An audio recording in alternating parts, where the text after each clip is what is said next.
For organic chemistry, I am not going to do a full-out video that talks about every single little compound. Why? Because you have the chemistry reference table. Table P, table Q, table R is all stuff that you need to know for organic chemistry. Table P is the prefixes. That is how many carbon atoms you have.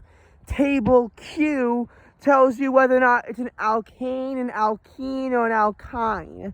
And table R is going to tell you the many different types of structures that these organic compounds can form. So this video is not going to really go that in depth onto them. It's going to just tell you a bit of procedural stuff because number one, I'm on a time crunch and I could not make a regular video like this. I have to do it while I'm walking.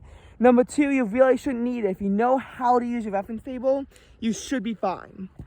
But if you're angry about me, blame my time crunch. I have no time to make a full-length video. Literally the only time I have to make a video like this is while I'm walking, when I can't sit down and use my Chromebook because, again, I am being rushed right now.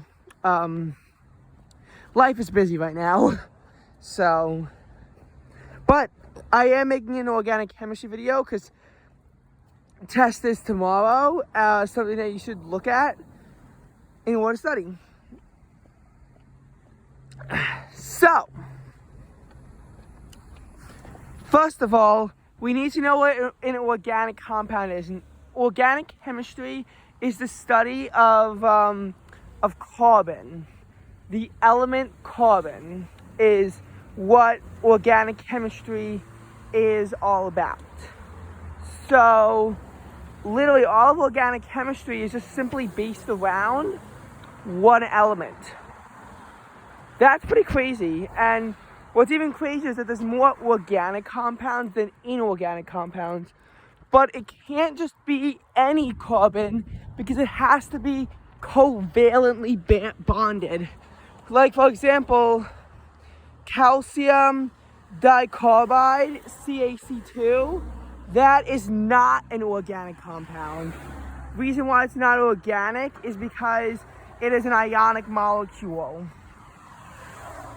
Carbon will form 4 bonds. It will utilize that sp3 hybridization because otherwise there's no way for it to form 4 bonds. Carbon can be single, double, or triple bonded. Single bonds are the alkane series. Double bonds are the alkenes. Triple are the alkynes. An alkene has a molecular formula. These are hydrocarbons, just hydrogen and carbon.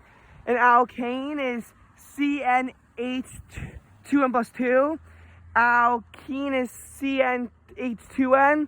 And alkyne is CnH2n minus 2. The reason why is because when you add a bond, you remove 2 hydrogens. An alkene is going to have 1 double bond. An alkyne is going to have 1 triple bond. And when you have these bonds, you have to use a number. And you always use it for what's going to produce the lowest number. So for example, if you have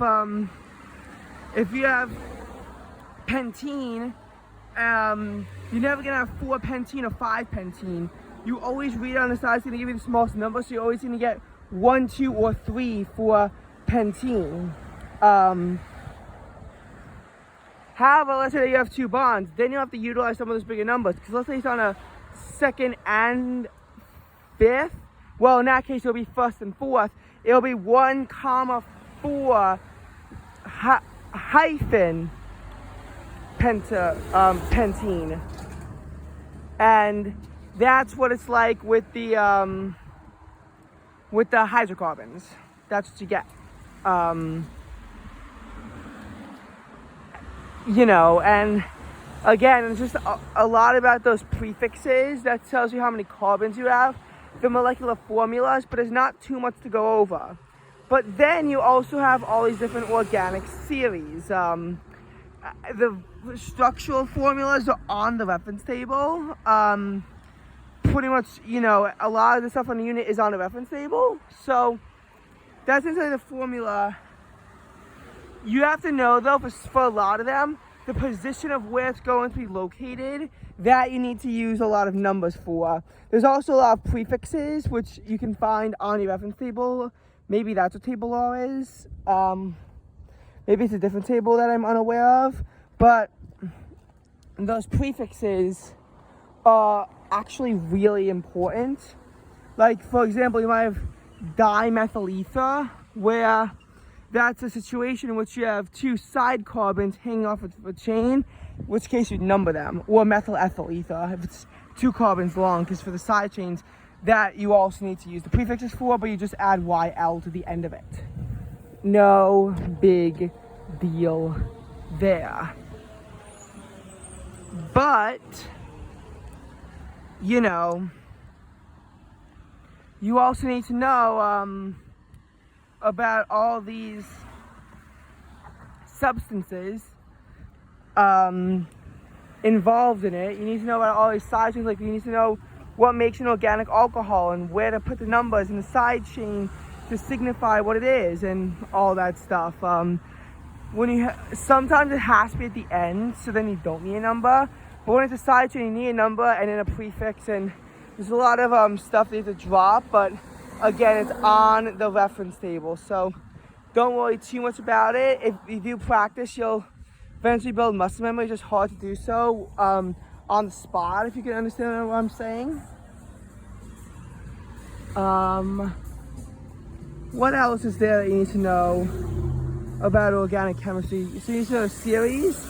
Oh, for a halide, which is when you have a halogen, I think that replaces a hydrogen, then you need to know, and like you need to know for a halide,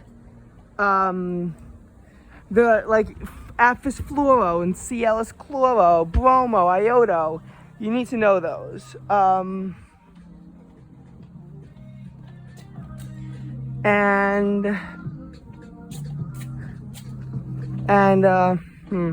Yeah. Also, whenever you have an OH hanging off of a hydrocarbon, you have to bond it directly to the O, and either just put a dash, just write H for N. Same thing in NH2, or you can just write the N and then bond it to the H. But if you put it to the H, hydrogen can only form one bond, so that ain't gonna work. You're gonna get docked points for it. Put in the middle, again, the teacher is mean. He will dock points for saying that you don't know, so you have to really emphasize it. And then there's all these certain processes that I can form, like substitution is when